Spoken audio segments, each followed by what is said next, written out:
No breaks in the ring around the Freemen compound, but there are new developments tonight in Montana. A warning tonight about too much of a good thing, the danger of getting tangled up in the net. And carrying a torch for Atlanta, the First Lady and the first flicker of the Summer Games. From NBC News, this is NBC Nightly News, reported by Brian Williams.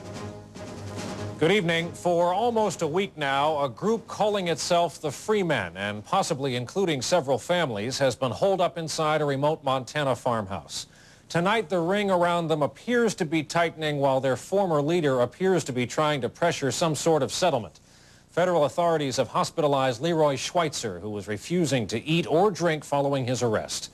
He's been moved to a federal facility in Missouri. His followers remain inside that Montana farmhouse, while outside the feds, 100 agents strong, appear content to continue to wait. Our report tonight from NBC's Fred Francis. The stepson of jail Freemen leader Leroy Schweitzer this morning tried to get past the state troopers and FBI agents into the Freemen's armed enclave. Concerned that Kevin Ensel and those with him might be armed, lawmen chased them down and approached the car with weapons drawn. The FBI wants no one to join those inside.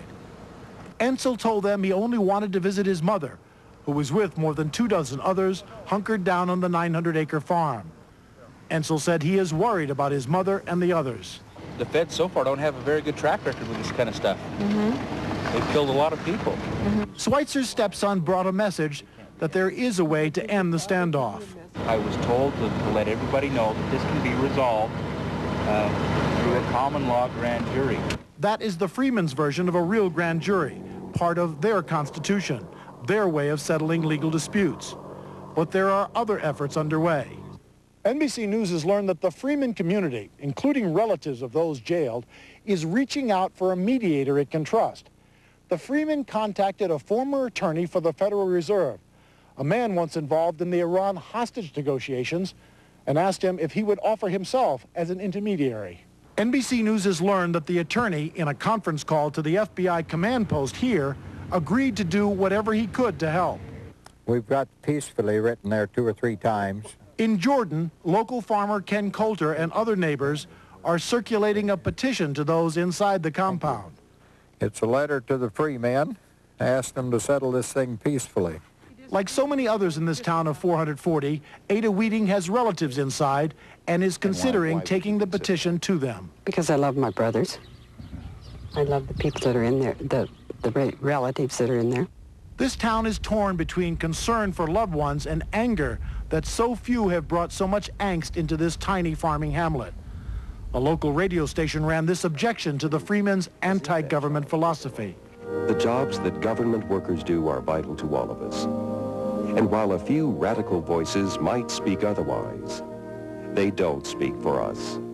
At day's end, more relatives tried to visit those inside. But in the nagging cold which passes for spring here, the FBI stood its ground, avoided confrontation, and continued its squeeze of the Freemen holed up more than 5 miles away. Fred Francis, NBC News, Jordan, Montana.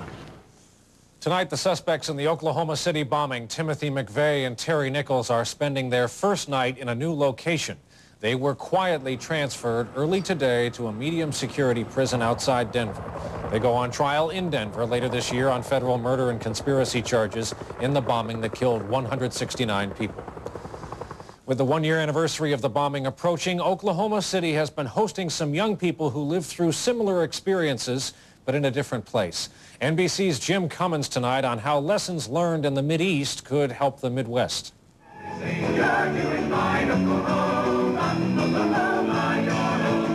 The young people of Oklahoma City are still trying to recover from the terrorist bomb that shattered their lives last year. This week they got some support from 6 Israeli teenagers who lived through terrorist attacks in their country. 15-year-old Tal Perot was severely injured by a bomb at a bus stop that killed 8. And suddenly there is 1 second of silence and was a boom. I don't know what happened. And all over the road I see bodies. 14-year-old Sivan Horish survived the bombing of her bus because of this necklace charm, a bird of peace.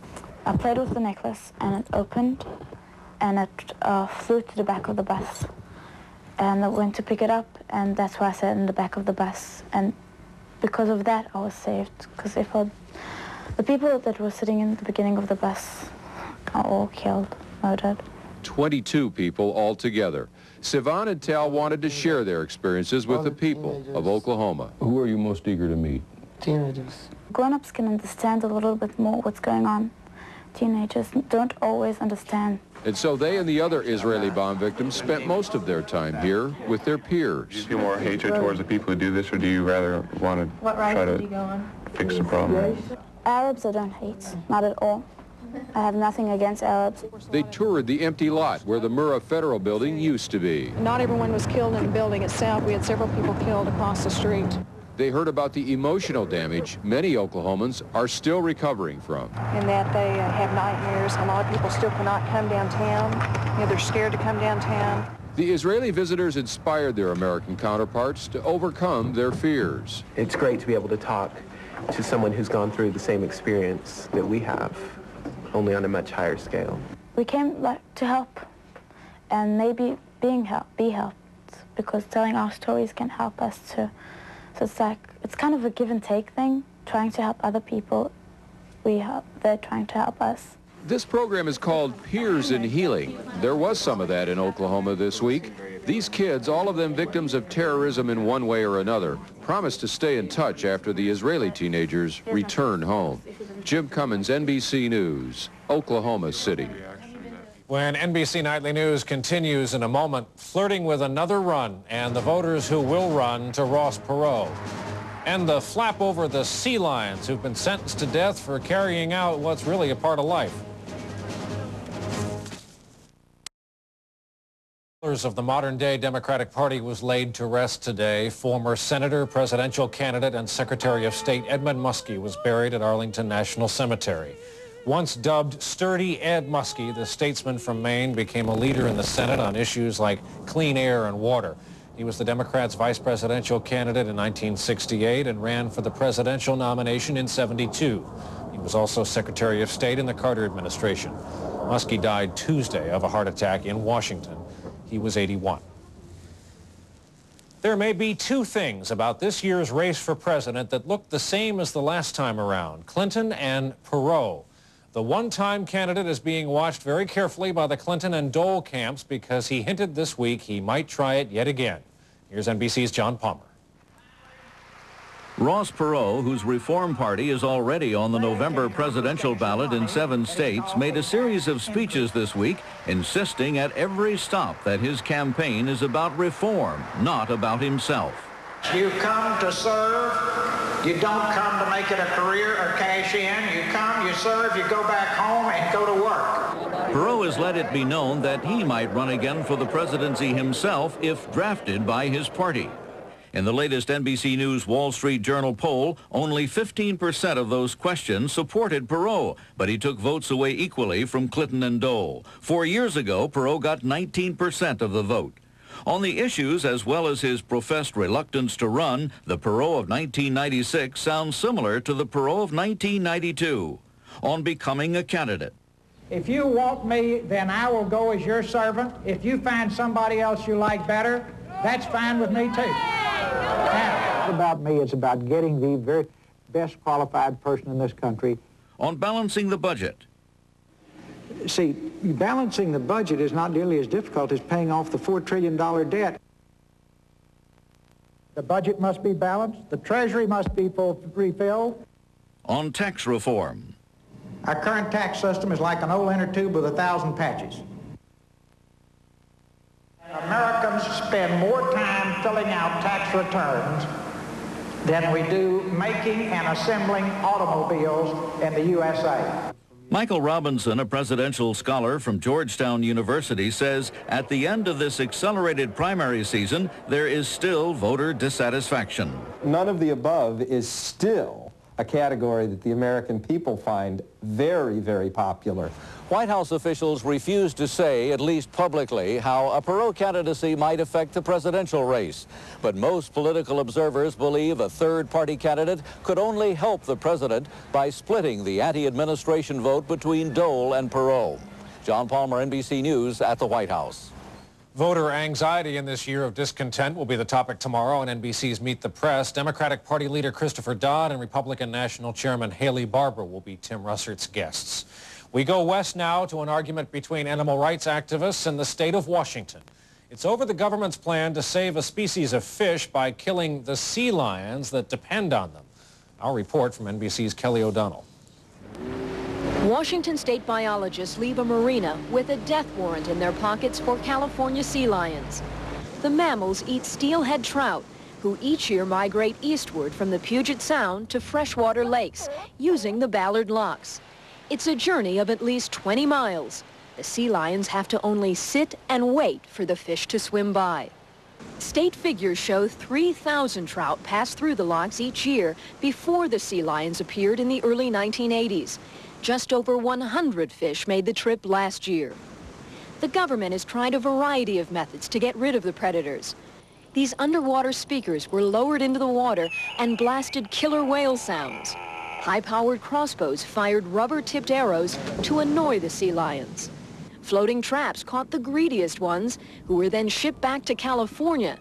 They returned to Seattle in a matter of months. The state and the feds have tried for the past 10 years just about everything that we could think of short of lethal removal, and nothing has worked. And in the meantime, the steelhead population is crashing. That decline in the steelhead population is what prompted the federal government to authorize the state to capture the sea lions, which do the most damage, and inject them with sodium pentobarbital, a drug which would kill an animal in less than 60 seconds. We'd prefer not to do it with a lot of people around, that's for sure. Animal rights protests have become a daily routine at the locks since the death sentence was handed down. There's been no indication that removing these animals will improve things for the steelhead. 3 groups have filed a federal lawsuit to prevent the killings, which has prompted Washington state to halt the trapping for now. Kelly O'Donnell, NBC News. When NBC Nightly News continues, logging on and getting in too deep, we'll have the danger signs. In focus this evening, a question. Is there a dark side to the brave new world of PCs? Well, researchers are now looking into why some surfers are going under and may not know it. NBC's Cassandra Clayton has our report. It's 7:30 in the morning. Stephen Longer is home from the factory night shift. Home to his fiancée, Michelle Good. Hello. Home to his other companion, the computer. I can spend 6, 7, 8 hours there without even really knowing it. Suddenly I'll look at the clock and notice, well, gee, I've been on this thing a long time. Sometimes I won't even remember how long I've been on. He doesn't remember, but Michelle does. I think he's addicted to the internet. He comes home from work, he gets right on the computer, and he's on it till he goes to bed. He's addicted. It's a whole new world right at our fingertips. Cyberspace, the internet. You can talk to people, get information, go places 24 hours a day.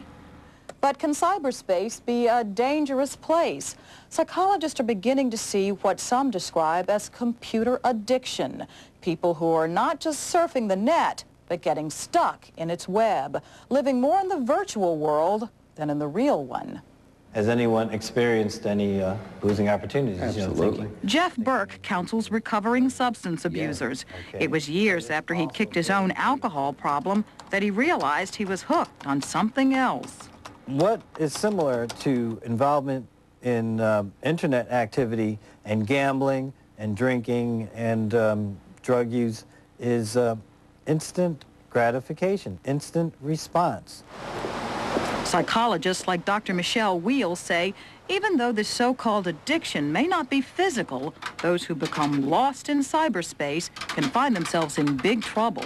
They aren't potentially getting their real intimate needs met in their real world, and so this fantasy world or online world becomes a virtual way of them getting their needs met.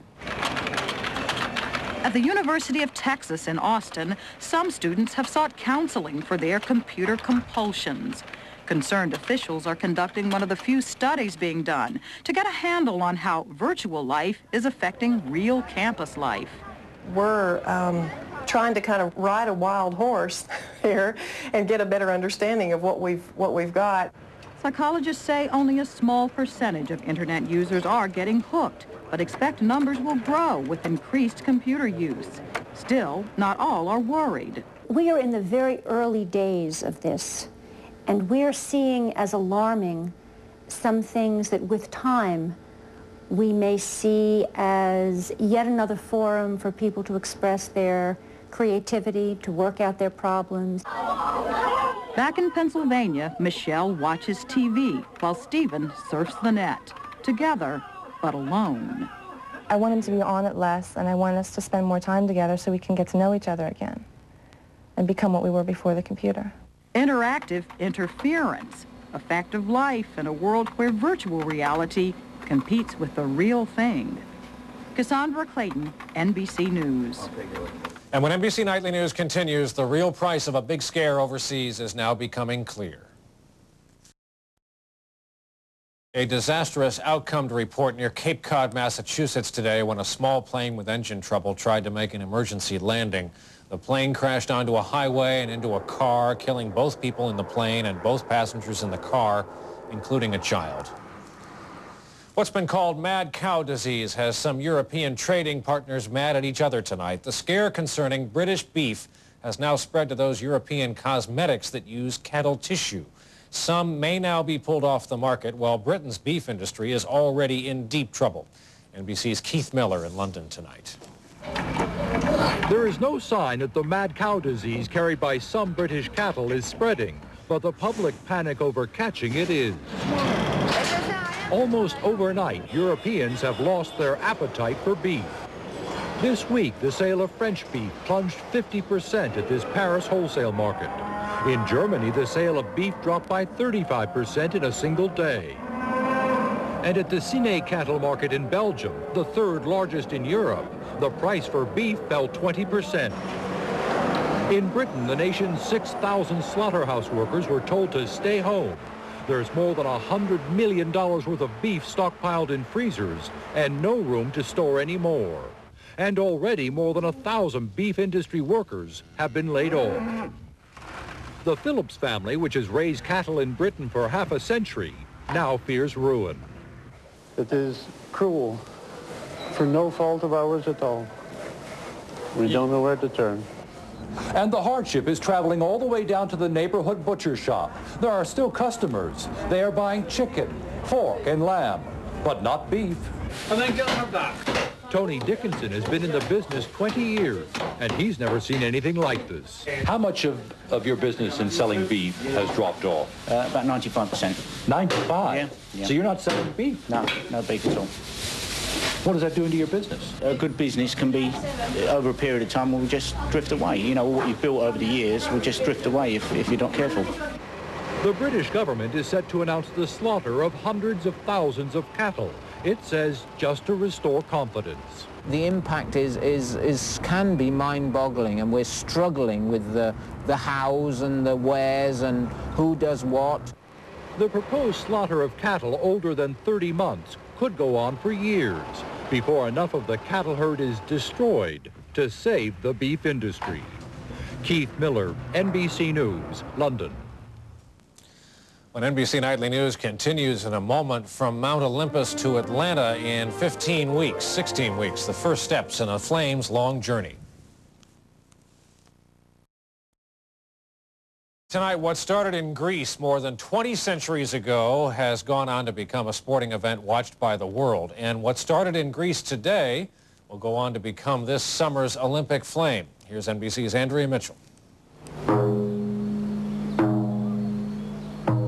It is a timeless ceremony. At the site of the original Olympic Stadium, built more than 2,000 years ago.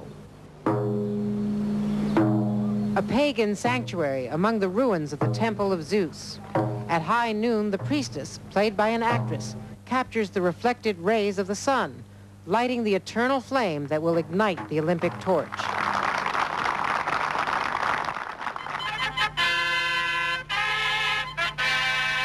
It is a tradition of sport as a noble rivalry, competition as the way to educate youth, build character. In ancient Greece, women guarded the Olympic temples. At today's ceremony, they take part only by special invitation, a rare privilege given today to the First Lady and her daughter Chelsea. Through these games, we have forged bonds of international goodwill and understanding. The games connect nations in one global family, a family dedicated to peace. In ancient Greece, warring city-states declared a truce during the Olympics. In that same spirit, the modern games were started 100 years ago by peace activists and teachers. A tradition passed on to today's children, including a group brought here by UNICEF from refugee camps around the world. What do the Olympics mean? Play together, like friendship and peace. The flame will be carried to Atlanta in a relay of 10,000 runners. The first torchbearer, Greek long jumper Kostas Kokidimos, followed by the children from UNICEF. By foot, by plane, the torch will carry the Olympic spirit to America, launching the Games as it has for 100 years. Andrea Mitchell, NBC News, Olympia, Greece. See them in Atlanta. That is NBC Nightly News for this Saturday. Ann Curry will be here tomorrow night. I'm Brian Williams, reporting tonight from New York. Good night.